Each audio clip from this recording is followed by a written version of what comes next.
Salut tout le monde, Angle mort du 1er juillet, directement de Québec.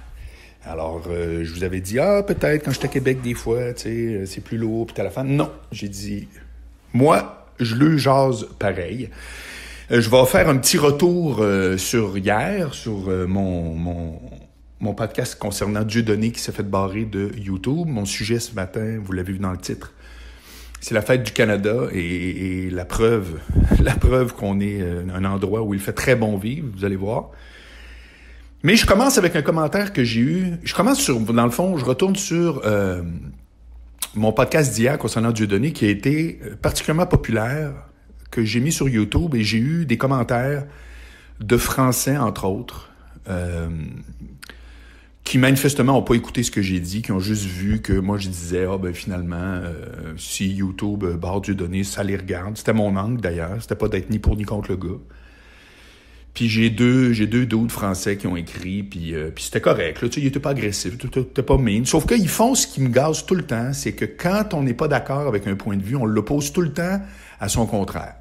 Fait que là, les deux points de vue, ça n'avait rien à voir avec vraiment le fond de ce que je racontais. C'était juste de dire, ouais, mais on sait bien, lui, il dit qu'il est antisémite, mais là, il y a du monde qui crache tout le temps ses musulmans. Puis tu fais, ouais, mais c'est comme une façon poche d'argumenter une idée, de dire, oui, mais il y a aussi l'autre bord. Ouais, puis commençons par répondre à ce que moi je dis, là. Puis quand je dis moi, en voulant dire tout le monde. Puis après, tu pourras démontrer aussi que deux poids, deux mesures, hein, parce que on attaque ceux qui disent A, mais on n'attaque pas ceux qui disent B. Vous remarquerez que quand il y a des prises de bec, c'est souvent ça qui est dit, c'est-à-dire les gens sont juste fruits de voir qu'il y a une attaque qui est à droite, puis il n'y a pas d'attaque qui est à gauche. Ce qui est faux, hein, en passant, il y a tout le temps des attaques de tous les bords, puis tout le monde se fait attaquer par le camp adverse. Ça fait que c'est juste comme pas original. Sauf que ce qui est cool, c'est que tout à coup, j'ai bien plus de views de ce podcast-là. Puis ça s'est rendu en France. Fait que, écoute, il y a peut-être du monde qui me découvre en France puis qui vont dire « Hey, moi, je trouve ça le fun du Marc Boilard. » Ça fait que je leur souhaite hautement la bienvenue. Puis, entre autres, les deux gars ou les trois gars qui ont écrit ça, je leur ai répondu. Puis j'étais très content qu'ils étaient là. Puis comme je te dis, je veux dire, manifestement, ils n'étaient pas d'accord avec moi puis ils n'étaient pas contents, mais ils n'ont pas été... Moi, je suis pas aux prises avec des haters. Là. Je sais pas, un jour, ça arrivera peut-être, mais je suis pas aux prises avec ça, jamais nulle part. Moi, j'ai passé un an avec Duhem, qui est comme le roi de ceux qui se fait tomber dessus, pour ce qu'il dit. Puis moi, j'étais son co-animateur, j'étais là tous les jours, on s'est pogné souvent sur plein d'affaires, puis il y a comme rien qui passait. J'ai toujours attribué ça un peu... au fait que je suis pas ni militant ni polarisé, tu sais. C'est qu'à un moment donné, je pense que je fâche pas les gens, même s'ils sont pas d'accord avec moi. Ce qui serait excellent, parce que c'est exactement mon but. Moi, je demande pas en tout à convaincre personne. Je demande juste à dire, trouvez-vous que l'idée est intéressante? Si vous êtes pas d'accord, dites-moi-le. Et je veux donc souligner la part inestimable de Pierre Trudel. Pierre, c'est génial ce qu'il m'a écrit. Il dit, tu veux des commentaires, je vais te l'en faire. Il dit, le titre Angle mort, c'est hot. Il trouve que il aime au bout de comment je mène mon truc à la femme, mais il trouve que ma formule angle mort, c'est 0. Il dit carrément c'est mauvais.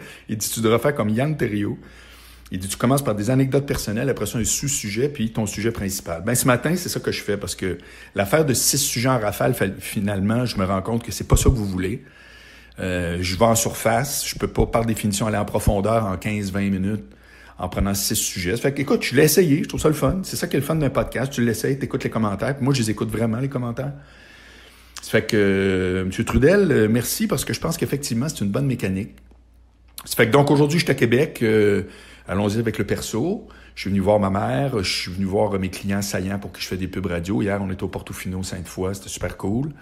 Et puis après ça, je suis dans un appart, c'est la rue Saint-Jean, là, qui appartient à un de mes chums. Il fait du court et du moyen terme. Et puis là, à cause de tout ça, évidemment, il n'y a pas de clients. Ça fait que on s'est dépanné l'un l'autre hier soir. Et puis c'est de là que je vous parle. Pour ça, peut-être ça sonne pas pareil, là, comme quand je vous parle de chez nous. Puis là, aujourd'hui, il fait comme, écoute, on fait déjà 26-27, ça va être super beau. Je reprends le train à 15h. Puis je retourne à la maison pour tout le week-end et tout. Ça fait que ça va être bien trippant. Donc, c'est un très bon séjour.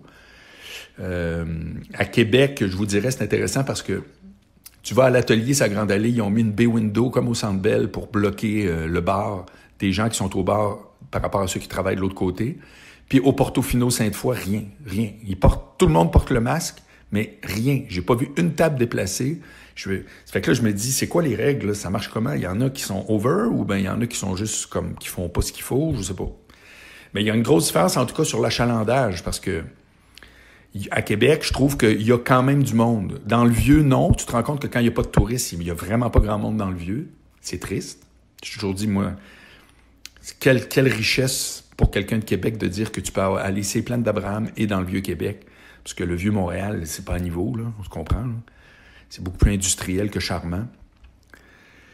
C'est plate parce que tu vois que les gens de Québec, ben, ils viennent pas tant que ça, ce que j'ai toujours su. C'est que là, il n'y a pas de touristes, on est au mois de juillet, puis les rues et les commerces, c'est très moyen. Mais aussitôt que tu sors de la ville, du Vieux, ben, tu te rends compte à Sainte-Foy, ben, c'était plein de monde. Portofino, Sainte-Foy, full. Un mardi, vous allez dire la veille du 1er juillet, peut-être, mais d'autres fois, la veille du 1er juillet, ça fait en sorte que tout le monde est parti.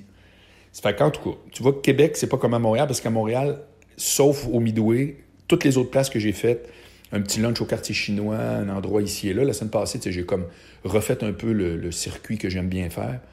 Tabarouette, il n'y a pas grand monde, là, moi, de dire. Puis ça revient à ma théorie que les bars, c'est parce que les gens qui boivent sont plus slack. Si tu bois, t'es plus festif, puis t'es moins en train de capoter sur tout.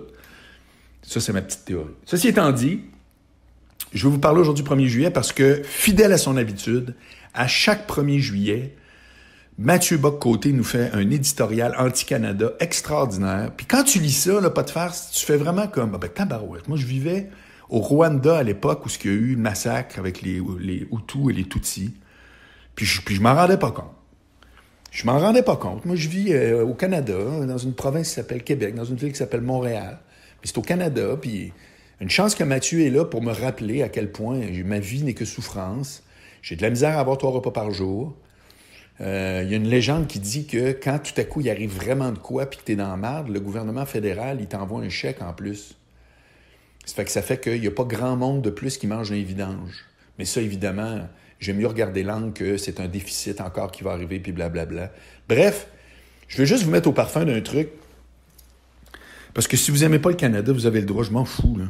Mais je fais juste dire, il faut-tu qu'on ait de la vraie liberté d'expression? Parce que je fais le pont avec mon sujet d'hier, où il y en a qui sont comme offensés, puis j'ai donné clairement mon point qui se résume entre la liberté d'expression et la liberté d'être amplifié, c'est pas la même chose. Donc, si vous n'avez pas écouté hier, régalez-vous. Mais il faut-tu qu'on ait de la liberté d'expression pour vrai, pour que dans un journal d'envergure, le Journal de Montréal, un chroniqueur se permet chaque année de faire un éditorial à la Fête du Canada entièrement anti-Canada. Faut-tu qu'on ait une liberté d'expression extrême? C'est comme, chaque année, c'est pareil.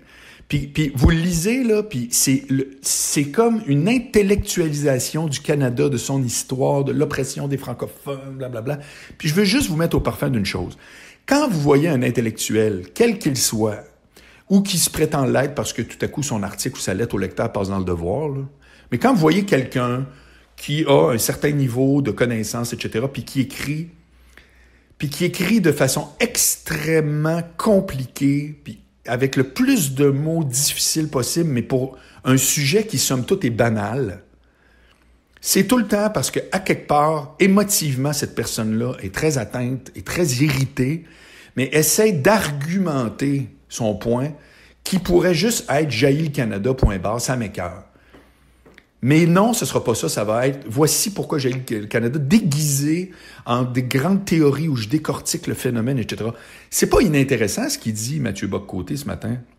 C'est juste extrêmement redondant. Je vais vous refaire encore ma joke. Si Mathieu Bock-Côté avait une émission de cuisine, à la fin, les ingrédients pour faire une tarte au sucre, ce serait une tasse de sucre, de la pâte, un petit peu de sirop d'érable, égale, il faut se séparer du Canada. T'sais. C'est partout tout le temps, c'est hallucinant. Puis il a le droit, c'est un militant assumé, j'ai aucun problème avec ça. Il participe à la vie démocratique, j'ai pas de trouble. Mais je fais juste vous dire, sortez de ça un peu, là. Puis quand vous voyez quelqu'un, n'importe qui est en train, par exemple, de parler que l'humour au Québec, c'est épouvantable, OK? Ça, c'est évidemment aux 6 mois, les humoristes parlent mal, etc. Bon. Ben là, c'est jamais juste les humoristes parlent mal, puis je trouve que c'est pas cool, puis t'as la fin. Ça, vous l'entendrez pas, vous le lirez pas. C'est tout le temps quelqu'un qui arrive de la chaire de l'UQAM, en études de patente, puis qui, là, va commencer à vous dire, puis là, tu lis ça, puis c'est compliqué, mais au total, ça fait juste dire, et que je trouve ça cheap, ça fait pas de classe ou whatever, mais c'est déguisé dans un grand essai, border philosophique, etc. Encore une fois, totalement légitime. Chaque point de vue se vaut, j'ai pas de problème. Bien, dans ce cas-là, là. Mais encore, j'ai fait comme... Tantôt, je patrouillais mon téléphone, parce que je voulais vous jaser pareil, puis je suis pas dans un contexte où, comme d'habitude, je me lève de bonne heure, puis je lis mes affaires, etc. Puis là, je revois encore, je fais, c'est vrai, on est le 1er juillet. C'est sûr que Mathieu Bock-Côté, qui probablement a écrit son article déjà d'avance, probablement là qu'il se lève au mois d'avril, là, puis il fait, bon, le 1er juillet arrive, là, je vais être certain de les blaster bien comme il faut. Puis c'est long, puis c'est verbieux, puis c'est historico-politique patente. Puis là, il nous explique à quel point on est abaissé par telle affaire, tu sais. Puis tu fais, man, d'abord, ça interpelle qui, à part des crinqués?